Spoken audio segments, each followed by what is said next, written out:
Bismillahirrahmanirrahim. Assalamualaikum warahmatullahi wabarakatuh.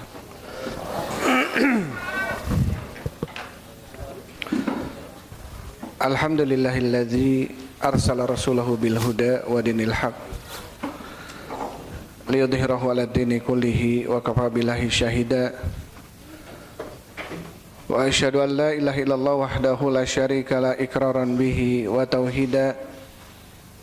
Wa asyhadu anna Muhammadan abduhu wa rasuluhu. Allahumma salli wa sallim ala nabiyyina Muhammadin wa ala alihi wa ashabihi ajmain. Amma ba'd. Ikhwan wa akhwati fillah hafizakumullah, Bapak Ibu jamaah salat maghrib yang dirahmati Allah Subhanahu wa taala. Alhamdulillah, segala puji bagi Allah Subhanahu wa taala yang masih senantiasa memberikan kepada kita kemudahan-kemudahan di dalam melaksanakan sebagian kewajiban kita, yaitu salat maghrib berjamaah dilanjut dengan thalabul ilm.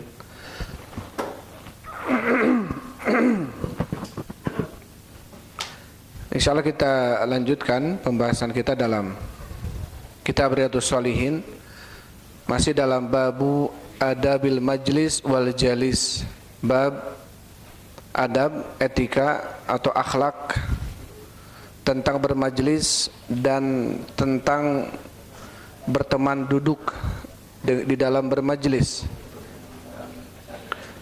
Dan bab ini sudah kita baca ya sebelumnya, 3 hadis dalam bab ini yang sudah kita baca.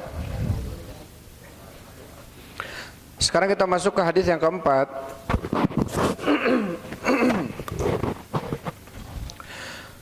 Bismillahirrahmanirrahim. Qala al-Imam Nawawi rahimahullahu taala, al-haditsu rabi, hadis yang keempat. Wa Nabi Abdullah Salman Al-Farisi radhiyallahu anhu qala. Hadisnya dari sahabat Abu Abdullah Salman Al-Farisi, semoga Allah Subhanahu wa taala meridainya. Qala, beliau berkata, qala Rasulullah sallallahu alaihi wasallam, telah bersabda Rasul sallallahu alaihi wasallam, la yaktasilu rajulun yaumal jumu'ati, tidaklah seseorang mandi di hari Jumat, wa yatatahharu mastata'a min tuhrin, dan dia bersuci menurut kemampuannya, wa yaddahinu min duhnihi, dan dia memakai dahan ini minyak rambut gitu ya, rambutnya diminyaki, rambutnya memakai apa, pomade rambut ya kalau sekarang,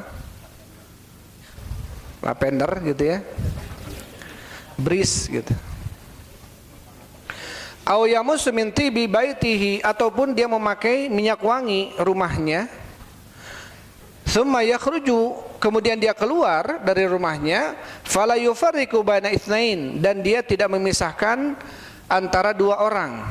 Tidak memisahkan antara 2 orang maksudnya adalah ketika dia masuk ke masjid tidak memisahkan 2 orang yang sedang duduk. Artinya apa? Nyari tempat yang betul-betul sempit, dia pisahkan orang itu.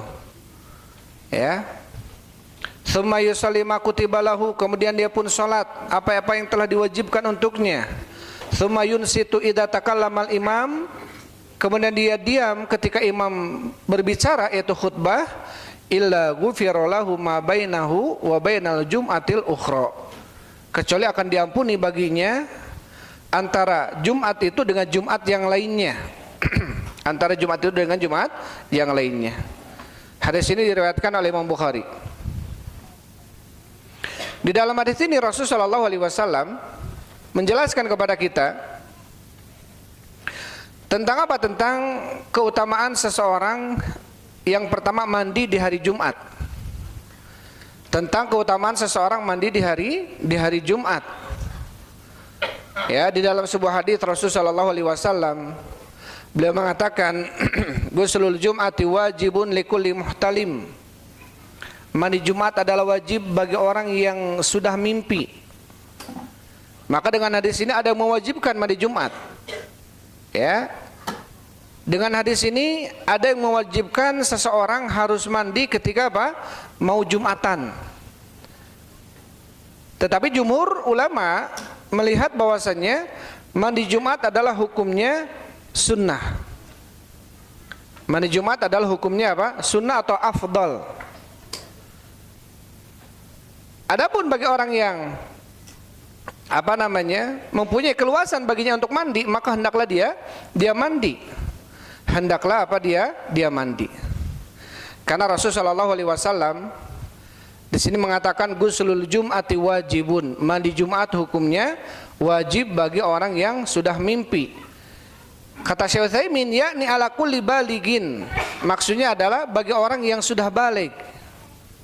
Wajib baginya mandi ketika mau salat Jumat. Faqulu baligin ya'tilal jum'ati fa innahu yajibu alaihi an yaktasila.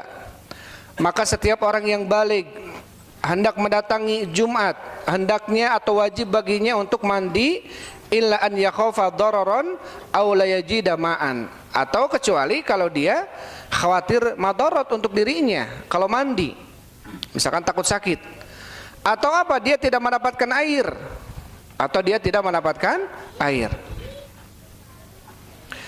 Kama law mara mathalan bi qaryatin wa huwa musafirun wa arada an yusalliyal jum'ata ma'hum wa lam yajid makanan yaktasilu fihi fa hadha yasqutu anhu. Ya, seperti misalkan seseorang ketika dia pergi melakukan safar, kemudian mau sholat Jumat, maka hendaklah dia wajib mandi, kecuali kalau dia tidak mendapatkan air untuk mandi, maka kewajiban runtuh ataupun jatuh baginya, tidak wajib lagi karena tidak ada air. Maka dengan ini ada sebagian pendapat melihat mandi Jumat itu adalah hukumnya wajib. Tetapi jumhur ulama melihat hukumnya apa? Sunnah, ya, hukumnya afdaliyah. Tetapi yang berpendapat wajib juga ini kuat, ya, pendapat ini kuat.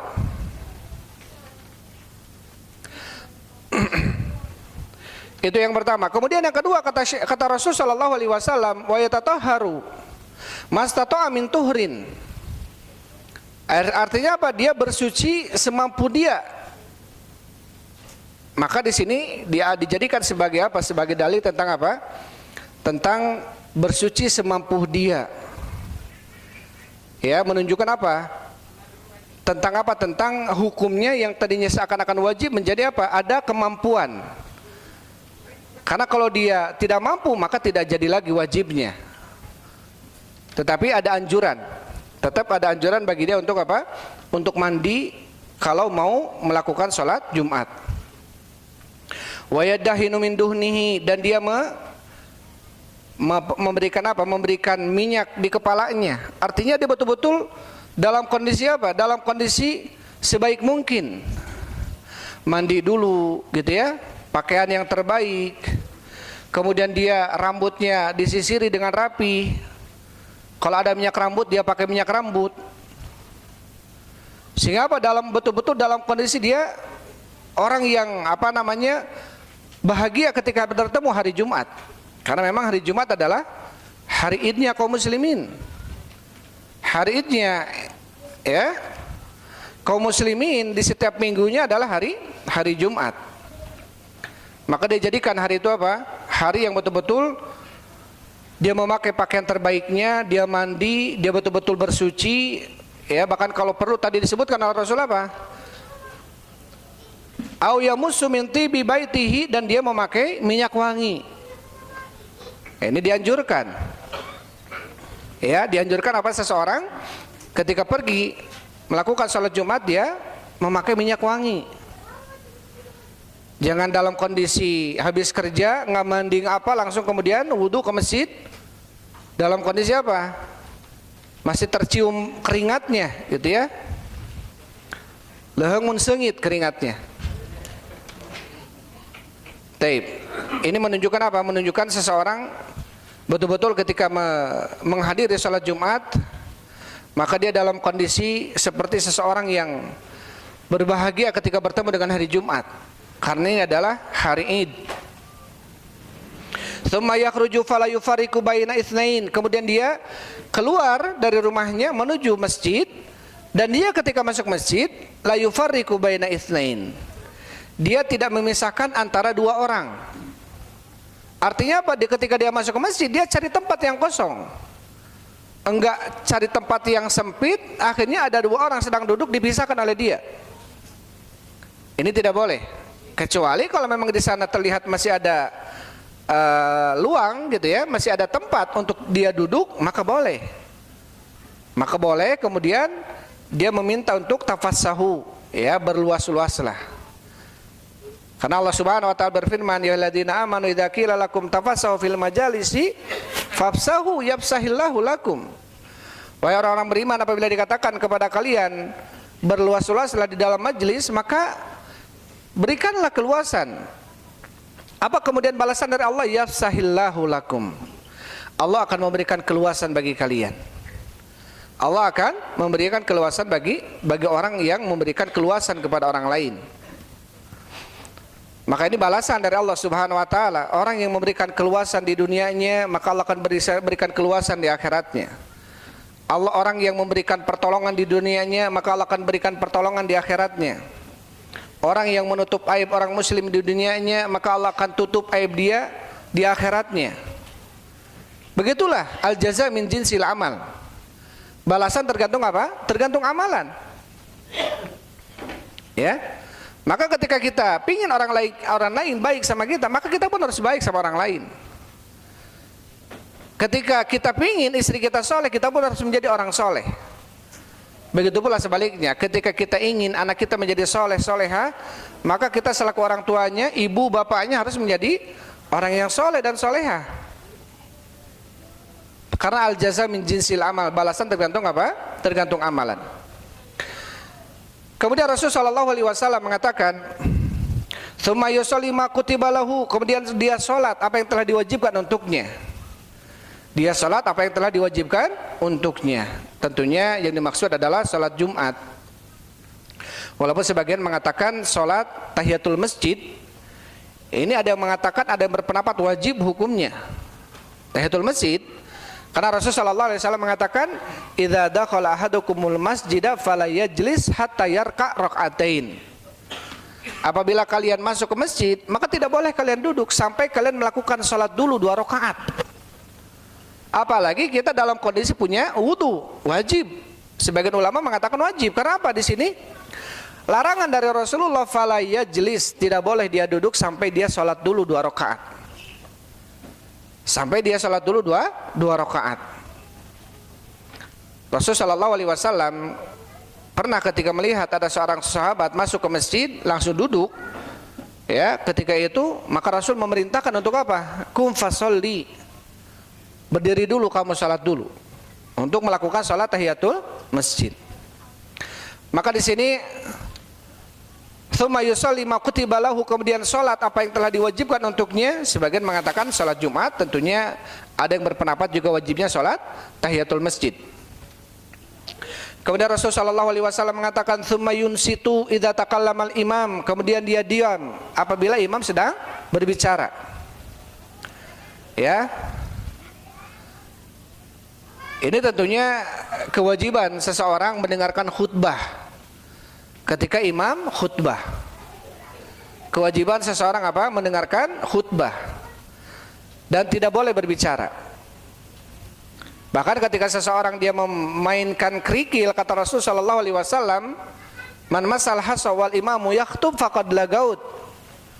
Barang siapa yang menyentuh-nyentuh kerikil sedangkan imam sedang berkhutbah, maka telah sia-sia salat Jumatnya.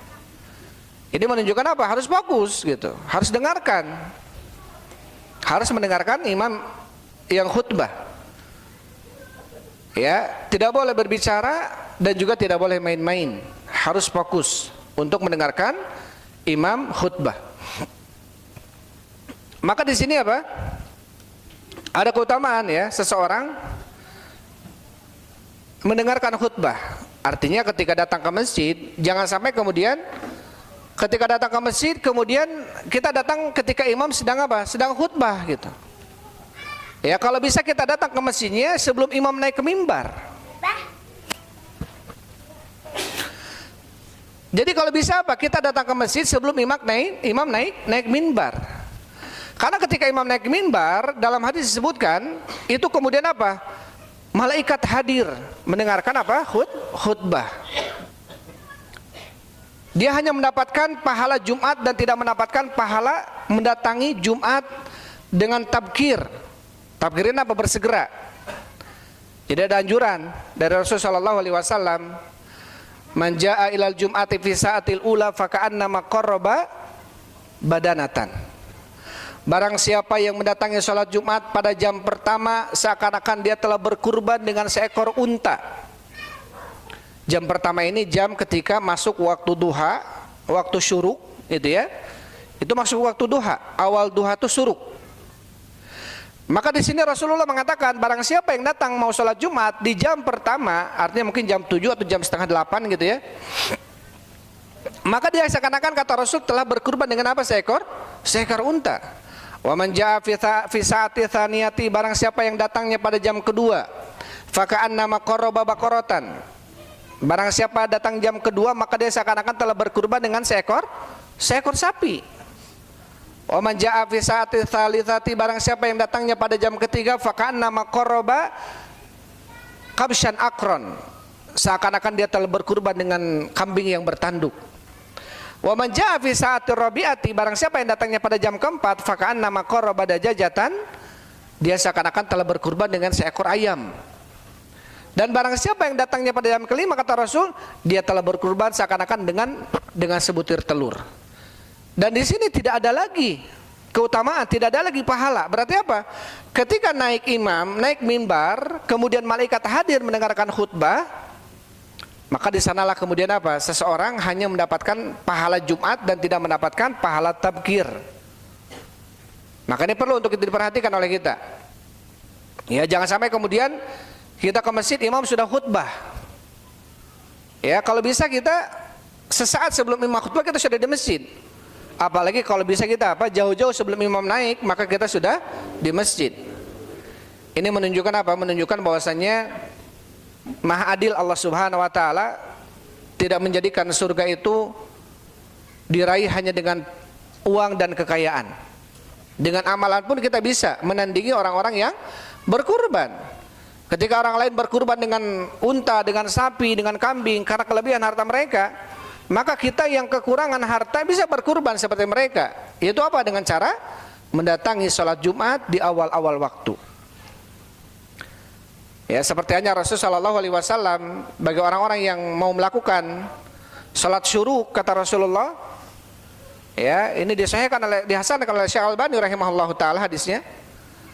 Barang siapa yang salat subuh di masjid kemudian duduk sampai muncul matahari atau syuruk dan dia salat 2 rakaat, maka pahalanya seperti umroh.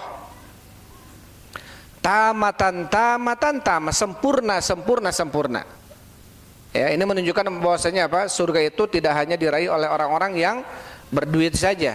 Orang yang kurang duitnya pun bisa beramal seperti orang-orang yang pergi umrah. Yaitu dengan cara apa? Dengan cara melakukan sholat syuruk. Kapan sholat syuruk itu? Setelah sholat subuh, kemudian kita zikir di masjid, ya. Kemudian sekitar 3/4 jam atau 1 jam, maka itu waktu syuruk. Kita sholat syuruk 2 rakaat. Pahalanya seperti pahala apa? Umrah. Keutamaan yang tadi disebutkan oleh Rasulullah, kemudian apa? Illa ghufira lahu ma bainahu wa bainal jum'atil ukhra, kecuali akan diampuni baginya antara Jumatnya dengan Jumat yang lainnya.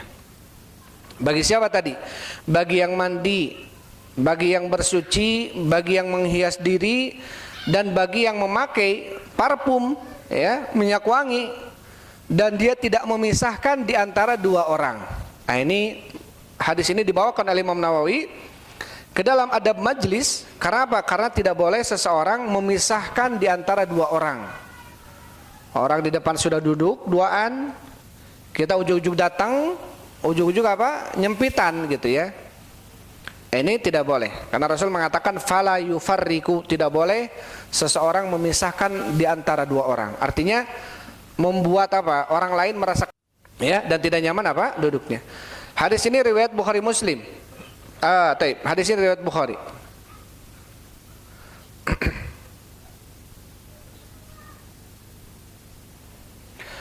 Kemudian hadis yang kelima.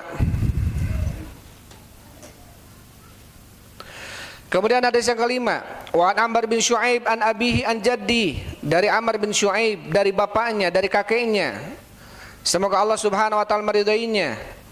Anna Rasulullah sallallahu alaihi wasallam qala, bahwasanya Rasul sallallahu alaihi wasallam bersabda, la yahillu lirajulin an yufarriqa baina itsnaini illa biiznihima.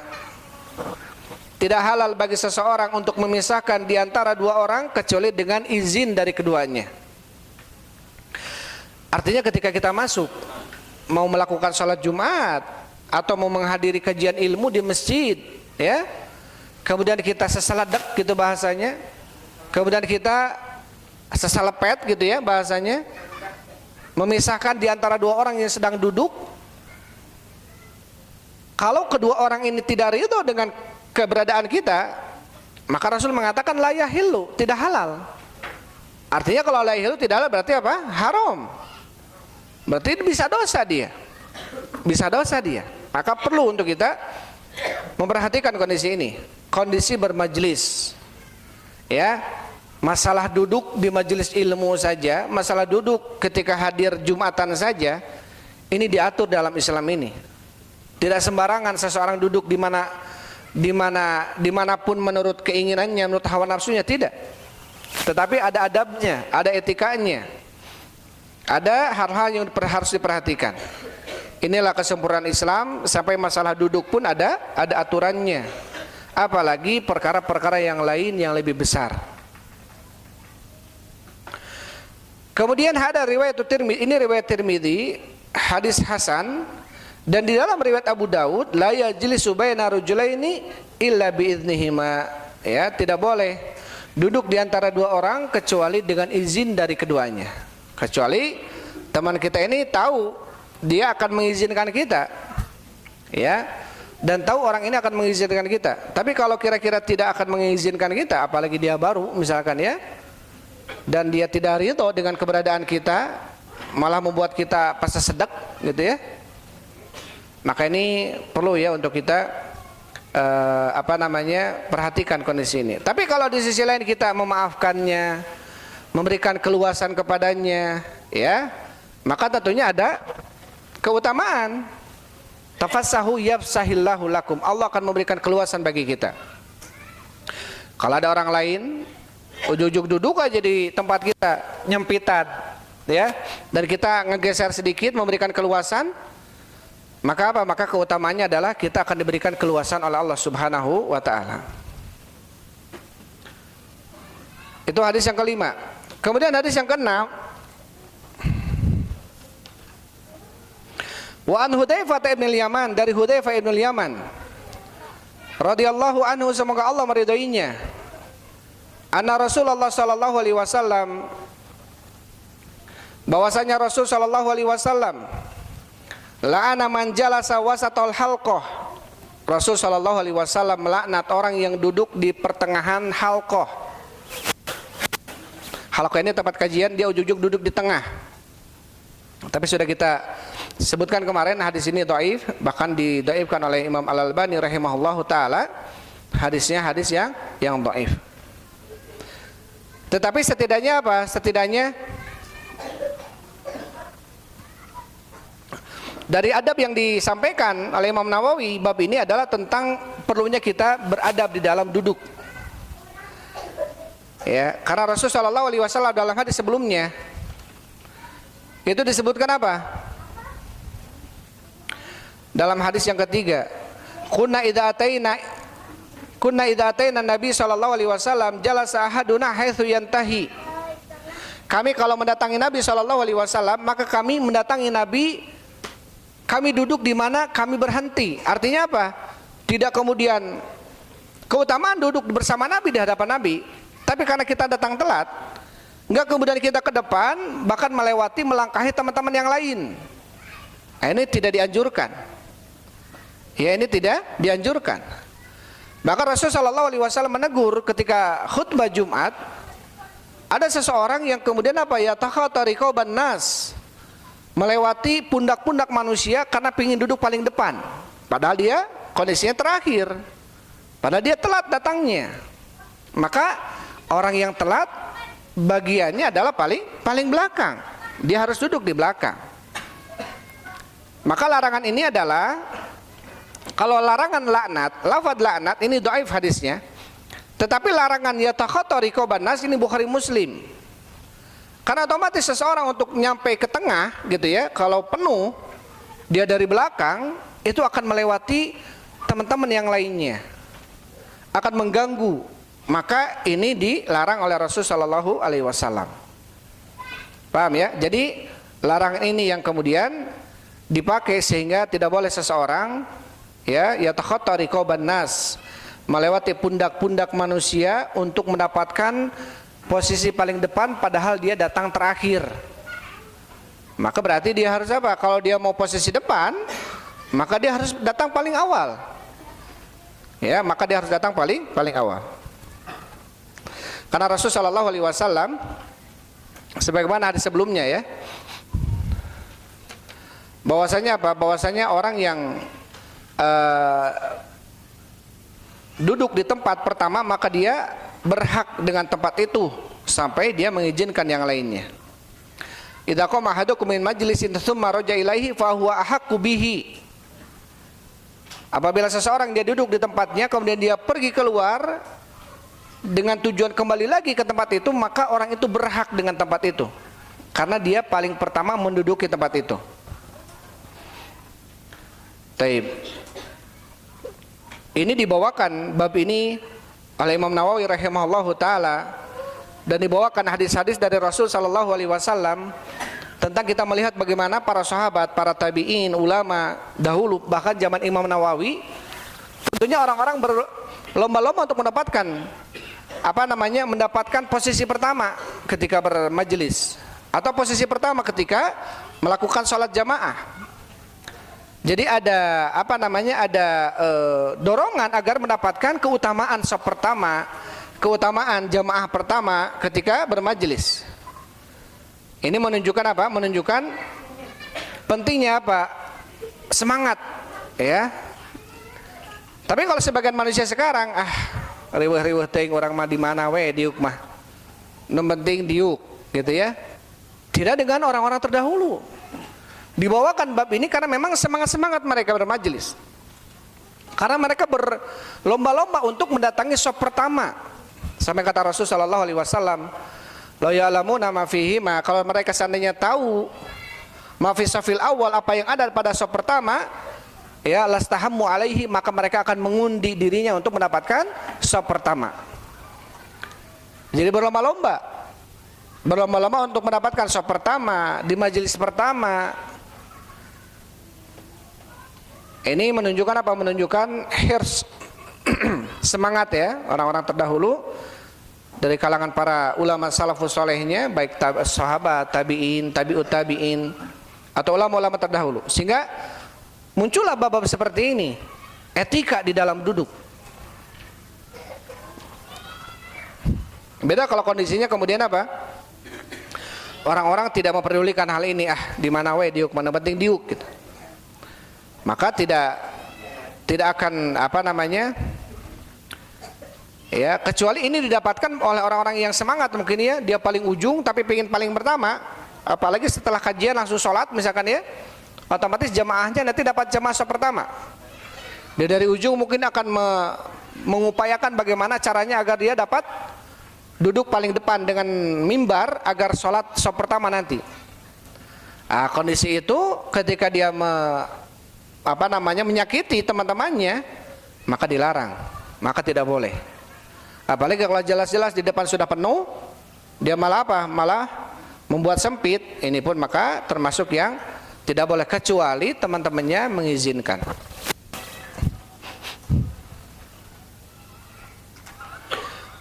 Tapi itu hadis yang kelima. Kemudian hadis yang keenam, itu hadis ke-6 ya, tentang apa? Rasul sallallahu alaihi wasallam melaknat orang yang duduk di pertengahan halqah. Tapi kita sebutkan kemarin hadisnya Didhaifkan oleh para ulama ya. Kemudian yang ketujuh, wa Abi Sa'id Al-Khudri radhiyallahu anhu qala, dari Abu Sa'id Al-Khudri semoga Allah Subhanahu wa taala meridainya. Beliau mengatakan, sami'tu Rasulullah sallallahu alaihi wasallam yaqul, aku telah mendengar Rasul sallallahu alaihi wasallam bersabda, khairul majalisi awsa'uha. Rasul sallallahu alaihi wasallam mengatakan khairul majalisi awsa'uha. Sebaik-baik majelis adalah majelis yang paling luas. Ya, kata Syekh Utsaimin rahimahullahu taala, li'anna idza kanat wasi'atan hamalat unasan katsirin. Karena majelis yang luas itu ketika luas maka akan memungkinkan menampung banyak sekali manusia. Wa sara fiha sirahu wasi'atu sadr. Sehingga apa? Kalau menampung banyak manusia dan tempatnya luas, sehingga apa? Tidak terjadi berdesak-desakan, fiha insyirah, maka di dalamnya ada kelapangan. Wasi'atu sadr, juga di dalamnya ada lapang dada. Tepat sedak-sedak gitu ya. Tidak berdesak-desakan. Tentunya wahada ala sabil hal, tetapi ini tentunya melihat kondisi keadaan. Ya, melihat kondisi keadaan. Qad yakunu ba'dun nasi hijru baitihi dayyiq lakin idza amkanat as-si'atu fa huwa ahsan. Ya, ini maksudnya melihat kondisi dan keadaan majelis yang kondisinya sempit gitu ya. Kemudian manusianya banyak, ya kita bersabar dengan kondisi. Tetapi tentunya di sini Rasulullah memberikan apa? Memberikan statement bahwasanya majelis yang luas itu, yang banyak itu lebih baik. Karena di dalamnya seseorang tidak merasa sempit. Apalagi dalam mencari ilmu butuh apa? Butuh ketenangan, butuh kenyamanan, ya, butuh ketenangan, butuh kenyamanan. Sehingga apa? Sehingga fokus mencari ilmunya. Ya, kalau kondisi sempit, pas sedak-sedak, ya dia mungkin menggerutu, gitu ya. Dia mungkin apa ya? Amak, bukan amak ya, kesel mungkin ya kondisinya. Apalagi di teman-teman di sekitarnya nggak pakai minyak wangi gitu ya, harum gitu. Maka ini perlu diperhatikan ya. Taib. Ini perkara yang dicintai oleh Rasul sallallahu alaihi wasallam, hubiba ilayya minad dunyakum salas. Diberikan kecintaan bagiku dalam dunia kalian, salah satunya adalah tib, ya, minyak wangi. Sehingga Rasul sallallahu alaihi wasallam sangat mencintai minyak wangi. Ya, sangat mencintai apa? Minyak wangi.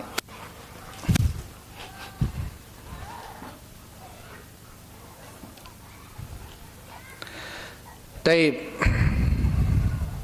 Kemudian hadis yang ke-8, satu hadis lagi kita bacakan.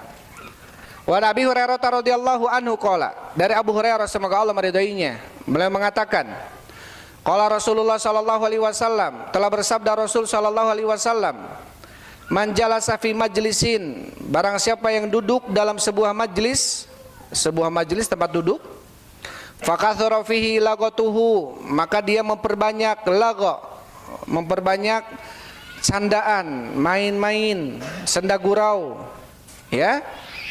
Faqala qabla an yakuma min majlisihi dzalik, maka hendaklah ketika dia bangkit dari majelisnya itu, sebelum dia bubar dari majelisnya, dia mengatakan subhanakallahumma wa bihamdika asyhadu an la ilaha illa anta astaghfiruka wa atubu ilaik illa ghufira lahu ma kana fi majlisihi dzalik. Barang siapa ketika bubar dari majelisnya dia mengatakan subhanakallahumma rabbana wa bihamdik asyhadu an la ilaha illa anta astaghfiruka wa atubu ilaik. Apa kata Rasulullah? Kecuali akan diampuni baginya ya dosa-dosa apa yang telah terjadi di majelisnya itu. Ini menunjukkan apa?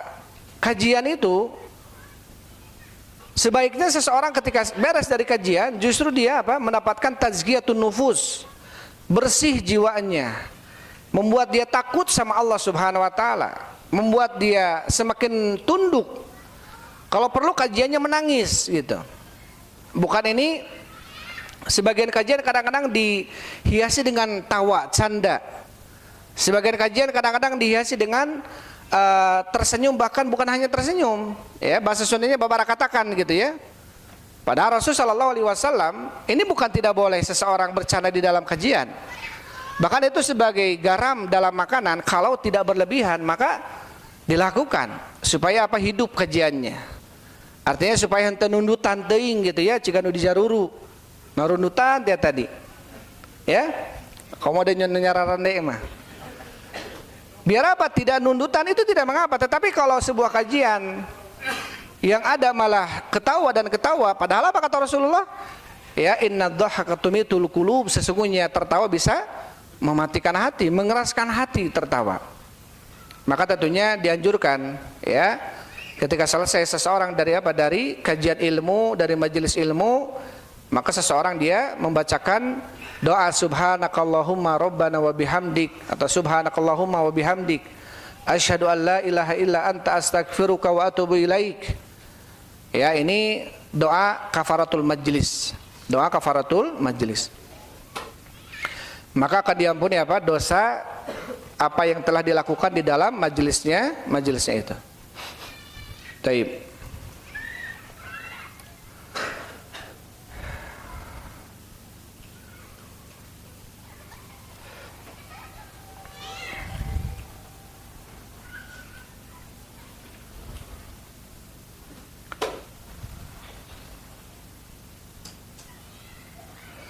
Taib ikhwan akhwati fillah bidakumullah. Jam berapa sekarang adzan?